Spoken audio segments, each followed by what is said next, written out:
정부는 분명 다주택자를 규제하고 강남 집값을 잡겠다고 했죠. 채널A가 부동산 도시계획 전문가와 서울 지역 아파트 거래를 전부 분석해봤더니 올해 집값은 오히려 실수요자들이 원하는 서울 외곽 지역, 노원, 도봉, 성북구가 가장 많이 뛰었습니다. 안건우, 박정석 기자가 빅데이터를 분석해봤습니다.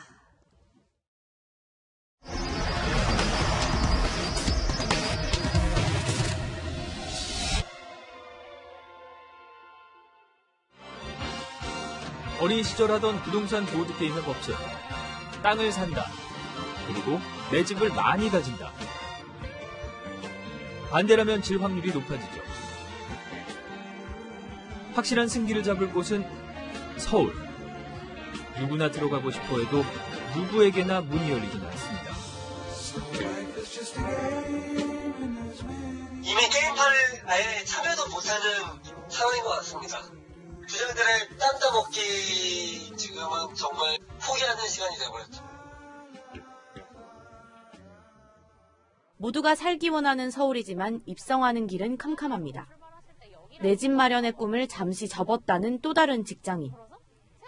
지금 사는 경기 김포와 명동에 회사를 오가는 데만 하루 2시간 반을 씁니다. 피곤하죠. 그래서 1시간 안쪽으로만 들어오면 좋겠다 이런 생각 많이 하고 안정적으로 이제 출퇴근하고 싶은 마음이 제일 컸고요. 강남은 바라지도 않습니다. 결혼과 자녀 교육까지 미래를 생각하면 서울 어디든 좋겠다는 마음뿐. 현실적으로 생각해 본 거는 노원, 도봉, 성북구 이런 쪽으로 이제 자꾸 외곽으로 이제 알아볼 수밖에 없게 되더라고요. 하지만 목표였던 노원구의 대단지 아파트 값은 불과 넉 달 만에 52%나 뛰었고 정부 규제로 대출까지 막히면서 꿈은 멀어졌습니다.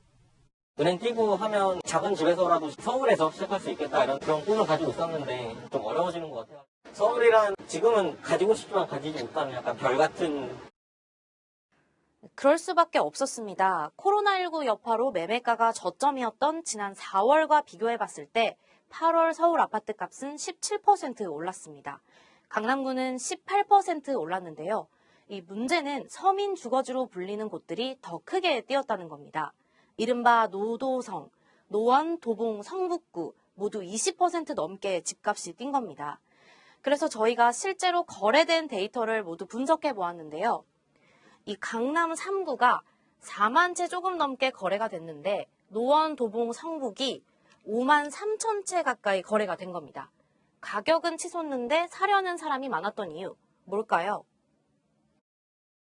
갑자기 집값이 오르고 전세값도 오르시니까 모르니까 우선 사고 본 거예요, 사실은. 결국은 이건 패닉 바잉이에요. 패닉 바잉을 하면서 이제 계속 급격하게 오르니까 뒤에서 쫓아가서 또 다른 사는 사람들도 존재한 거죠. 특정 지역에서 20% 오른 거는 이건 과열이거든요. 이런 상승률은 처음 봤어요. 이 정부의 부동산 정책은 몇 점이다? 그거는 뭐 거의 50점 이하죠. 뭐 그거 좀 점수를 줄 수 없을 것 같기도 해요. 부자 동네만 길들이려던 게 실패 원인. 강남 3구를 겨냥해 대출을 조인 게 오히려 서민의 내 집 마련 사다리를 걷어찬 꼴이 됐습니다. 강남 집값 잡으면 다 잡을 수 있다고 생각을 했던 것 같아요.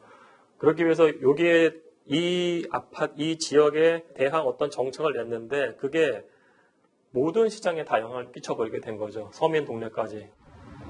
늦었지만 정부가 이제라도 주거복지에 대한 인식을 바꿀 때 강남을 겨냥한 핀셋 규제가 아닌 서민을 위한 핀셋 지원이 이루어져야 한다고 조언합니다.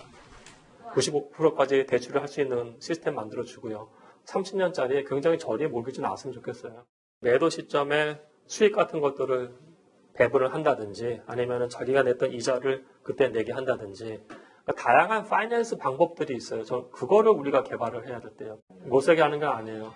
주거복지라는 거의 정의가 뭐냐를 보면 임차를 할 수도 있는 거고요. 구매할 수도 있는 거예요. 우리가 이걸 건드리지 않겠다는 믿음이 있으면은 패닉 바잉이나 그렇게 하지는 않을 겁니다.